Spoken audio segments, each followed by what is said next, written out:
కూడా తల్లి గర్భము ద్వారా ఈ భూప్రపంచంలోకి వచ్చాం. ఇది మొదటి జన్మ. ఇంకొకటి ఉంది, అదేదో తెలుసా? రెండవ జన్మ. ఇప్పుడు యేసు ప్రభు అన్నాడు, అందుకు యేసు అతనితో ఒక్కడు కొత్తగా జన్మిస్తేనే గాని. ఇప్పుడు కొత్తగా జన్మించడం అంటే దాని అర్థం ఏంటి తెలుసా? నీటి ద్వారా, బాప్తిస్మము ద్వారా, వాక్యము ద్వారా, దేవుడి అభిషేకము ద్వారా నూతనముగా జన్మించాలి. అలా నూతనముగా జన్మించినప్పుడు మాత్రమే మనం చంటి బిడ్డలు లాంటి వారుగా మార్చబడతాం. అక్కడ అన్నాడు, నూతనముగా జన్మిస్తేనే కానీ వాడు దేవుని రాజ్యాన్ని చూడలేడు అన్నాడు. మరి చేరాలంటే, దేవుని రాజ్యాన్ని చేరాలంటే ఇక్కడ చూడడమే అని చెప్పాడు. ఏమండి, చూడలేడు అన్నాడు. మరి చేరాలంటే ఏం చేయాలి? ఇందాక చెప్పాం కదా, చేరాలంటే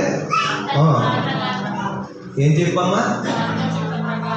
ఆయన తండ్రి చిత్త ప్రకారముగా మనమందరం కూడా నడుచుకోవలసిన వారమై ఉన్న. స్తోత్రం కలుగును గాక.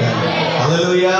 ఇప్పుడు తండ్రి చిత్ర ప్రకారంగా నడుచుకోవాలంటే మనం ఎలా నడుచుకోవాలి, ఎలా ఉండాలి, ఎలా ఉండకూడదు అంటే కొన్ని విషయాలు మాట్లాడుతూ ఉన్నాడు. చూడండి, గలాతీయులకు రాసిన పత్రిక 5వ అధ్యాయము 21వ వచనం చదవండి. గలాతీయులకు రాసిన పత్రిక 5వ అధ్యాయము 21వ వచనం చదవండి. భేదములో, విమతములో, అసూయలో, మత్తతలో, అల్లరితో కూడిన ఆటపాటలో మొదలైనవి వీటిని గురించి నేను మునుపు చెప్పిన ప్రకారము ఇట్టి వాటిని చేయువారో అది ఏం చేశారట? దేవుని రాజ్యాన్ని మీరు స్వతంత్రించుకున్నారు. ఇప్పుడు చక్కగా ఆలోచన చేసి మాటలు వినండి. నేను చెప్పే మాటలు కాదు. పరిశుద్ధాత్మ దేవుడు పరలోకంలోనికి ప్రవేశించాలంటే మొట్టమొదటిగా మనము మారు మనసు పొందిన వారిగా ఉండాలి, రక్షణ పొందిన వారిగా ఉండాలి, తండ్రి చిత్తాన్ని నెరవేర్చే వారిగా ఉండాలి అని చెప్పుతో ఇక్కడ అంటున్నాడు, ఇదిగో పరలోక రాజ్యంలో ప్రవేశించాలి అంటే ఇదిగో మీలో ఈ లక్షణాలు ఉండకూడదు. ఈ లక్షణాలు ఉంటే మీరు దేని దగ్గర తెలుసా? పరలోక రాజ్యంలోనికి మీరు నిజంగా ఈరోజు ఇక్కడ కూర్చున్న మనలో భేదాలు లేని వాళ్ళు ఎవరైనా ఉన్నామా? భేదములను, విమతములను, అసూయలను, ఏమంటే ఏమున్నా లేకపోయినా ఇది ఒకటి మాత్రం ఖచ్చితంగా కనపడుతుంది కదండి. ఎవరైనా బాగా పాట పాడితే కోపం, అసూయ. ఎవరైనా బాగా చెప్పడం కొడితే అసూయ. ఎవరైనా ప్రార్థన టైంకి వచ్చేస్తే అసూయ. ఎవరైనా బాగా ఎక్కువ ప్రార్థన చేస్తే అసూయ.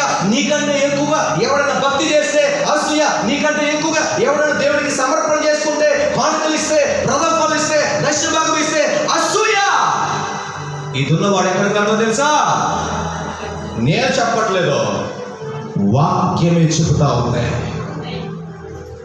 అసలు ఎందుకండి? నువ్వు అనుకుంటా ఉన్నావు వాళ్ళు ఏదో ఇచ్చేస్తారులే, ఉంది కదా వాటి బాగా ఇచ్చేస్తారు.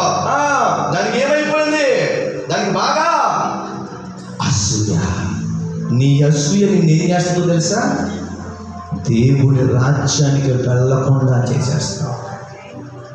చేతనైతే వారిని ఇంకా బ్లెస్ అయినా, వారిని ఇంకా ఆశీర్వదించినైనా, వారిని ఇంకా గొప్పగా నీ కొరకు ప్రభా ధారాళంగా ఇవ్వగలిగే కృపీనైనా అని ఇచ్చే వారిని ప్రోత్సహిస్తూ వారి కొరకు ప్రార్థించాలి తప్ప అసూయ పడ్డవంటే ఇచ్చినవాడు బాగా వెళ్ళిపోతాడు పరలోకం. అసూయ పడ్డవాడు మాత్రం ఎక్కడ వెళ్ళిపోతాడు? ఆగిపోతాడు. చూసారా? అసూయ, మత్తతులో, అల్లరితో కూడిన ఆటపాటలో ఉండకూడదు. ఈరోజు క్రైస్తవ కుటుంబాల్లో, క్రైస్తవ గృహాల్లో, హోమ్ థియేటర్లో వినిపించవలసినవి ఏం వినిపించకూడదు? కానీ ఏం వినిపిస్తా ఉన్నాయి? ఇంటికి వెళ్తే పాపం ఊరంతా